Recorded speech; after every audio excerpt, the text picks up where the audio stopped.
David Benavidez versus David Morrell fight recap. Before that, gotta tell you what happened last night. David Morrell loses to David Benavidez. We're getting ready on the Mandatory with Bryan and Chantel channel to do our post-fight live show that we do after the big fights. We're getting ready to talk about it. Then all of a sudden, after David Benavidez has his post-fight interview, or as it's happening, I should say, Chantel's like, yo, Luka Doncic just got traded. And I'm saying, no, that's BS. Didn't happen. Shams got hacked. And then more reporters confirm it. ESPN obviously confirms it. Shams is their guy. Luka Doncic is a Los Angeles Laker. And Anthony Davis is a Dallas Maverick. And then we have to get into our show, which we do for the fans, for the community, for the blossoming number of subscribers we have there, which we thank y'all for. But to do a post-fight live show, obviously, I mean, it's our job to do a boxing show. But we couldn't help but talk about it a little bit on the street. And then after that live show, I came here and did a stream talking about the trade with a bunch of y'all who showed up. So thank you for that. David Benavidez versus David Morrell. Okay. David Morrell didn't follow the game plan that I felt like he should have. I felt like he should have boxed, essentially. He did not do that. We outlined in the film study what the path to victory was. And credit to David Benavidez for not allowing him to do that, but I also felt that David Morrell shot himself in the foot a number of different times. He sat in the corner. It was perplexing how often he did this, but he sat in the corner a lot, just kind of put himself there, and David Benavidez just went to work, just teeing off on him. Left hook to the body, right uppercut, right hooks to the body, deep into the body too, like really getting him in there and just overall overwhelming him with his power and speed.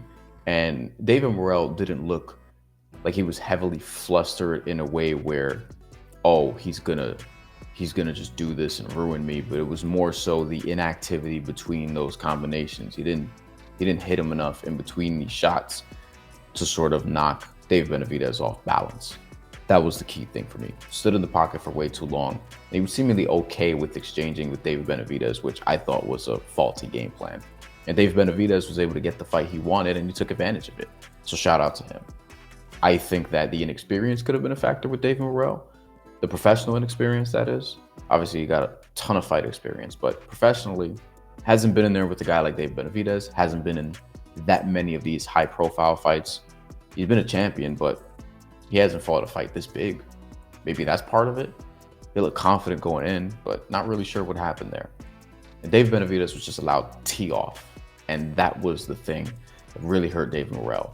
Punches also looked great. It wasn't that they just sounded great or that you can visually just see them, but they also look great. So if you're scoring the fight, that made an impression on you more than what David Morrell was throwing back, which wasn't enough. David Morrell gets this weird flash knockdown in round 11, by the way, if you missed the fight. And then he loses a point for hitting after the bell. I thought that was a little bit of a swing in momentum, but regardless, I think if you're scoring the fight, and we have the scores here, the scores were 118, 108, 115, 111 twice. The 115, 111 would imply 8 rounds to 4. David Benavidez loses a point for getting dropped in round 11, nonetheless, and David Morrell loses a point for getting hit after the bell. Otherwise, this is 116, 112. Same sort of function there. The other judge has this 11 rounds to 1. Now, I saw some people saying 10-2, 9-3. 11-1 is a bit much. I felt like David Morrell won more than a round. This would imply that David Morrell only gets the round that he scored the knockdown in. I mean, David Morrell, I felt like he won a few more rounds. But regardless, 115, 111 is about what I had it.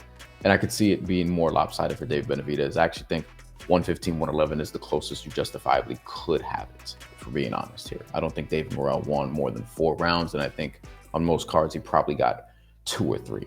Now, if you look at the light heavyweight division, there's a clear big 3 in the light heavyweight division. There's a clear 4th, and then there's everybody else. So you have Artur Beterbiev and Dmitry Bivol rematch in February. David Benavidez should be in line to fight the winner. We'll see if that actually materializes. Dmitry Bivol, I think if he wins against Artur Beterbiev in the rematch, you got to do a trilogy. So David Benavidez has to wait. That's in my opinion. Maybe he doesn't, but that's what I would do. I'd want to see a trilogy of Bivol Beterbiev first before seeing David Benavidez get the shot. If Artur Beterbiev wins, Beterbiev versus Benavidez. That's going to be a tongue twister for a lot of people, but that should be the fight that's next. And if you look at what's next for David Morrell, There's a number of fights you could make at light heavyweight. I don't know how many of them are terribly interesting, but you got to get him a win at this point. And honestly, he's a guy that could come back from this. He's talented enough, he's good enough, and I think he's going to be a champion again at some point. And this weight class is not that deep. There's some interesting prospects, and you have guys like Joshua Buatsi, for example, who I think could be really good and problematic for some of these guys.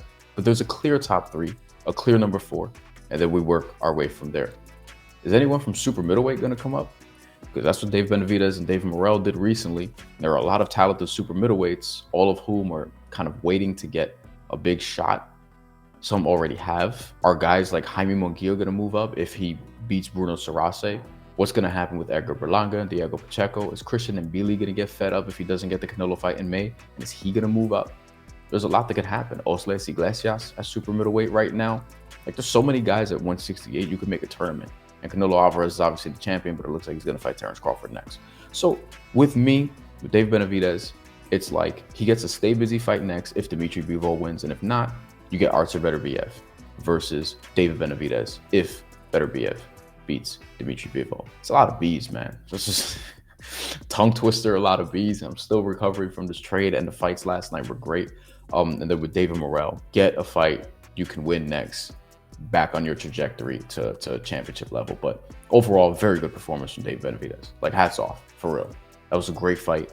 And David Morrell, I think he showed some things, but disappointed in the game plan a little bit. I felt like he could have done more than he did.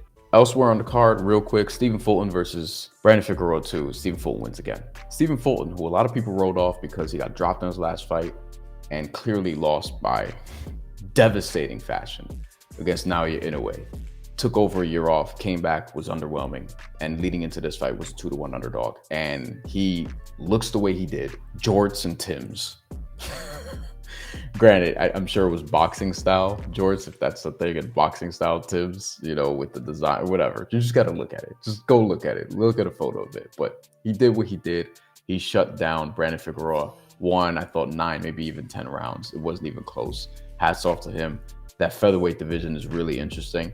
We'll see when Naoya Inoue wants to get jumpy, because I think he could run through it. But you have Rafael Espinosa, you have Nick Ball, you have Stephen Fulton, you have Angelo Leo. That's a really good division right there. A talented division. It's fun. Bruce Carrington also coming up. It's a lot that could happen at featherweight. And then Isaac Cruz. Underwhelming performance against Angel Fierro. And he got rocked more times than you've probably seen him in the past. Isaac Cruz at 140, I'm just not sure.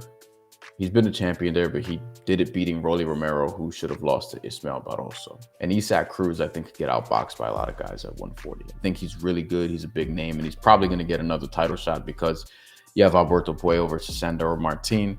You have Gary Antoine Russell and Rayo Valenzuela. If Gary Antoine Russell wins, you can give him Isaac Cruz, and you could give Isaac Cruz to whomever between Sandor Martin and Alberto Puello, and people are going to watch it. He has a name, he has popularity, he's still very young, he's exciting. I think he probably will be better at 135. And if you look at the 140-pound weight class, and this is a sort of exercise that we had yesterday on the post-fight live, but if you look at the 140-pound weight class, how many dudes are you really favoring Isaac Cruz against? Between Teofimo Lopez and Richardson Hitchens and even Subriel Matias and Arno Barbosa and Devin Haney and even Liam Paro, who outboxed Subriel Matias in Puerto Rico, and you sort of go on down the line, Alberto Puello, who we just mentioned, and Gary Antoine Russell and Jose Valenzuela and Sandor Martin and Jack Catterall. Like, if you just look at this weight class, how many guys are you confident in Isaac Cruz beating? I don't know.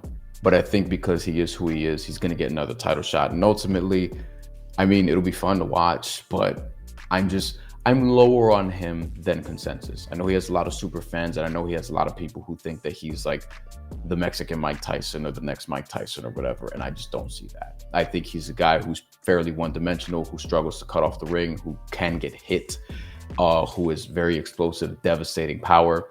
But if you're able to box and if you have a chin, we've seen in the past that he's beatable. And he's beatable by guys with skills, and there's a lot of guys with skills in this division. That's all we have. Thank you for watching. And if you're interested in Luka Doncic, Anthony Davis trade coverage, that's here on the channel as well. We have a lot of NBA trade deadline stuff coming on the channel this week, so stay tuned for that. Live shows and also some WNBA free agency. Take care. Have a good one. Thank you for watching.